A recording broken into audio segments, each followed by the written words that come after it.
Bonjour à tous et bienvenue sur cette chaîne appelée Taille Mode. Aujourd'hui, nous allons parler du costume contemporain et bien évidemment, nous ferons un détour sur son histoire et je vous invite à rester jusqu'à la fin pour découvrir les différents styles qui ont marqué son évolution. L'histoire du costume est le fruit d'une évolution lente, principalement anglaise.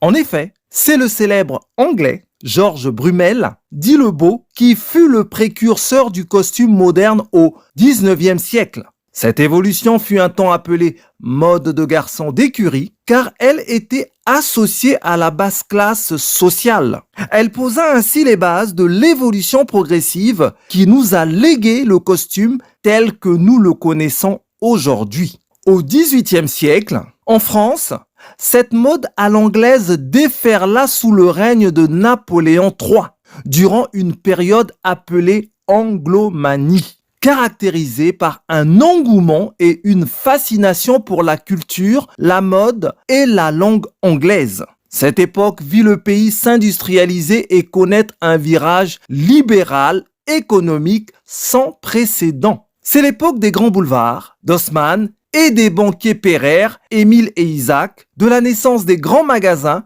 Finalement, c'est au début du XXe siècle, sous l'ère des rois Édouard VII et George V, au Royaume-Uni, qu'il y eut une passation d'armes du costume. Celui-ci était alors composé d'une veste longue sous deux formes, d'un pantalon et d'un gilet le plus souvent de tissus différents. Il évolua vers un costume composé d'une veste courte où la veste, le gilet et le pantalon étaient réalisés avec un seul tissu. Au fil des années, le costume connut de nombreux bouleversements, dont l'abandon partiel du gilet sous l'effet du chauffage central. La forme du costume devint sujet à toutes les expérimentations de manière et de forme. Aujourd'hui, le costume a franchi un nouveau cap avec toutes les influences de la mode. Plus classiquement, la veste et le pantalon se portent aujourd'hui plus près du corps, dans une allure naturelle permise par les matières plus fines. La légèreté et la simplicité guident les créateurs pour sculpter une silhouette contemporaine. Pour autant, les styles des créateurs, s'ils s'affirment plus ou moins et suivent les modes, restent aussi intemporels. Maintenant, intéressons-nous aux différents styles de costumes qui ont marqué l'évolution de cette tenue emblématique. Tout d'abord, le style anglais, qui est l'école du classicisme. Un costume anglais arbore généralement une coupe ajustée avec une épaule structurée, mais peu épaisse, créant ainsi une silhouette alliant confort et allure. De plus, les costumes anglais sont cintrés à la taille, tandis que le bas reste ample pour éviter l'ouverture des boutons. Ensuite, le style français, qui est l'école de la sobriété.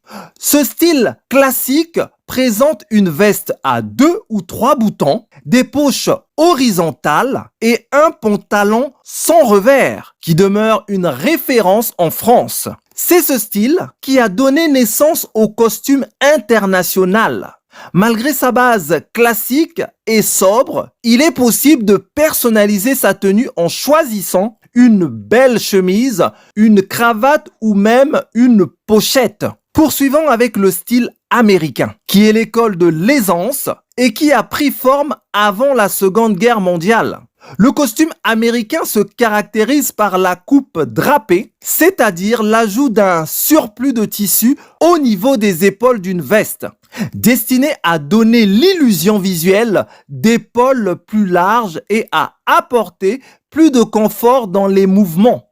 Cette coupe a en réalité été inventée par un tailleur anglais. De plus, les vestes sont cintrées à la taille et les épaules sont souvent plus larges, ce qui donne une impression imposante aux hommes qui le portent. C'est une manière de rendre les hommes plus surhommes qu'ils ne le sont. Enfin, En ce qui concerne le style italien, qui est l'école de la décontraction, il a émergé avec la montée en prestige des tailleurs italiens, devenus les fabricants de beaux costumes du monde entier. Initialement influencés par l'école anglaise, les Italiens ont conservé un aspect classique, tandis que les Anglais se tournaient vers les styles plus modernes.